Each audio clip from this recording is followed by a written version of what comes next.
Nolan last pick dito para sa jungle nila Yasuke. Sobrang commendable nito ni Zephyr. Alam mo, all throughout this M7, they've drafted like so many different teams. They've been able to draft TLPH lineups, they've been able to draft SRG lineups, even borrowing Aurora Turquie's Nolan. Yeah. Diba? Itong comp na to, it spells out Aurora and TLPH. Ang ganda, di ba? Na may top shop for specific teams and to plan it all out during yung preparation mo ng ilang oras lamang. And now we're looking in our sights dito sa first ever game ng M7 World Championship Grand Finals. Ang showdown ng Alter Ego laban sa Aurora Gaming PH. Casters, kayo na to.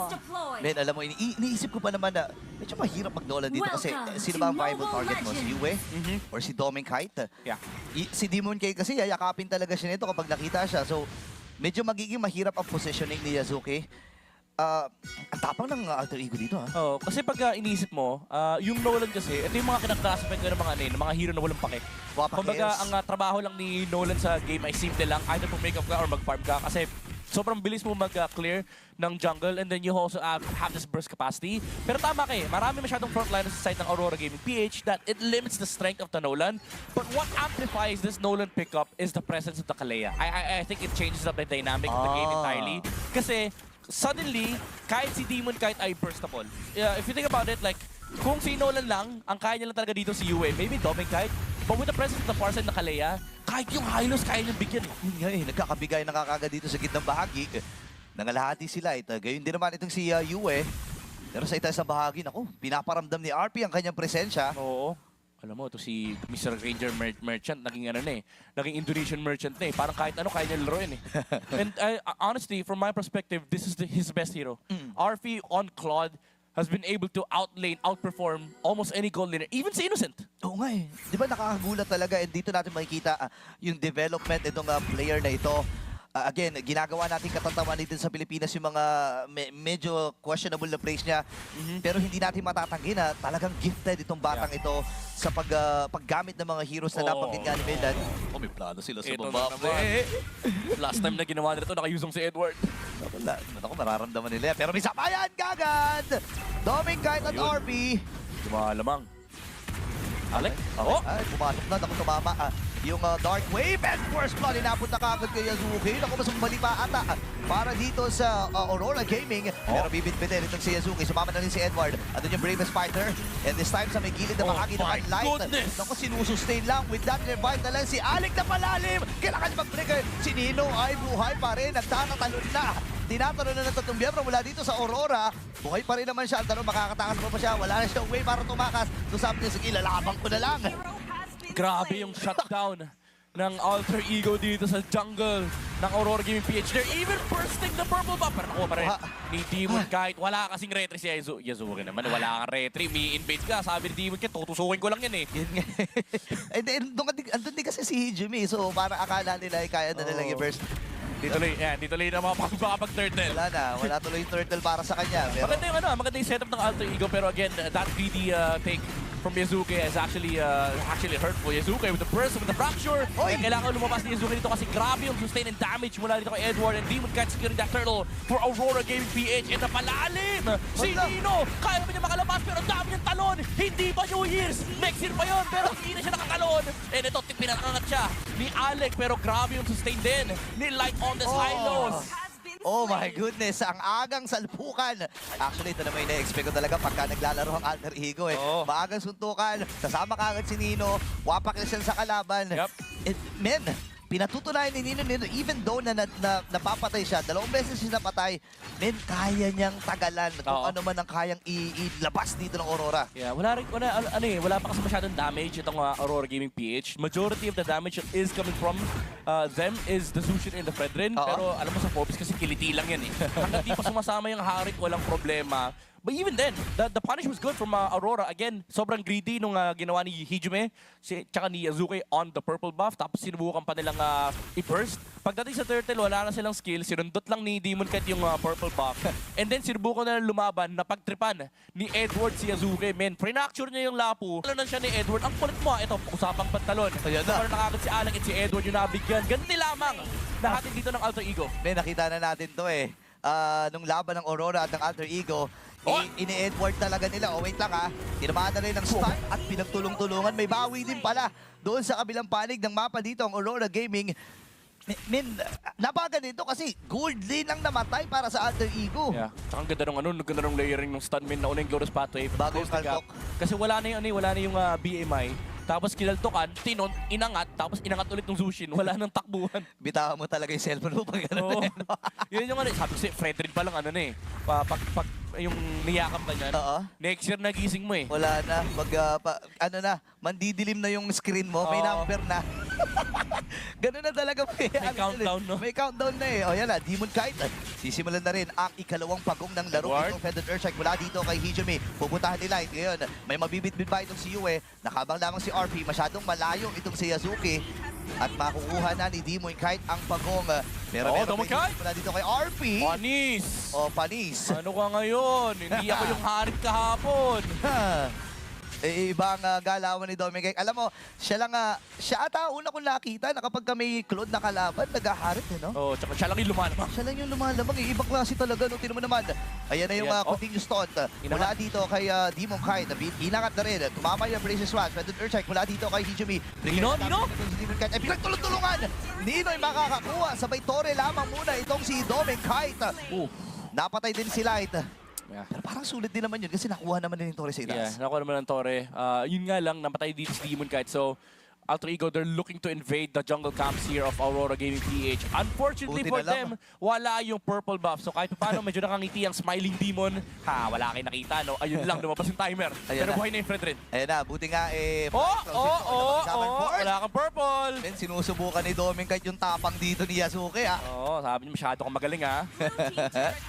Ayan na, ngayon, available na rin naman ang Glowing One para dito kay US. So kahit papano yung tapang ni Nino ay mababawasan ng konti-konti dahil doon sa sa pagbawas ng healing. Ayun. Alam mo, ito si Azuke, medyo malungkot, ha? Magkapatay sila ng gold ni Demon Kite. As an assassin jungler, ayaw mong pantay kayo ng gold ng utility jungler ng kalaban kasi hindi ka nakakakanat ng farm, hindi ka nakaka-pressure, and lumalamang ang Fredrin pagdating sa tempo. And I like this item mula dito kay Demon Kite.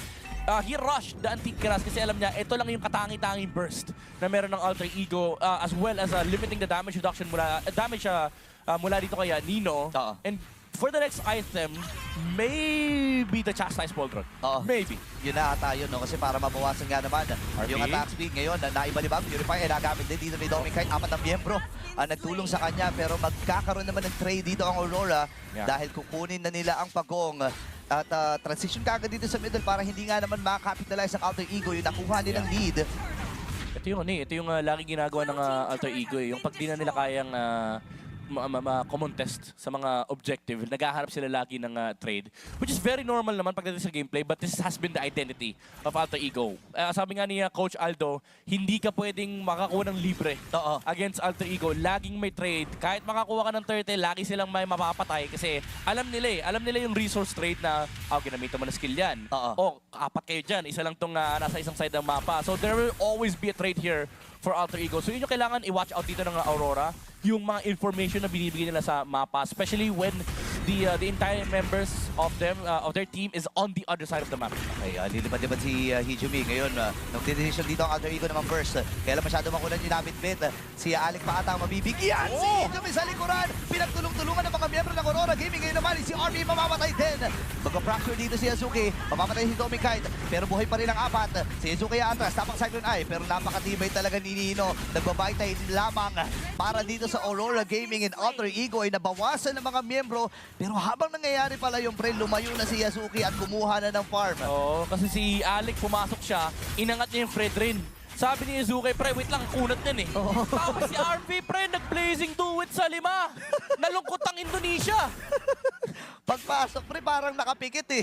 Ang pinasok niya, Fredrin pa. Alam mo yung yung pumasok ka sa isang lugar na sumusuntok ka na nakapikit? Parang ganun yung ginawa ni RP dito, pre. Sabi ni Fred, sabi ni Demon, ginagawa na to. Ginagawa nito. Inangat siya. Sinundot, inangat eh.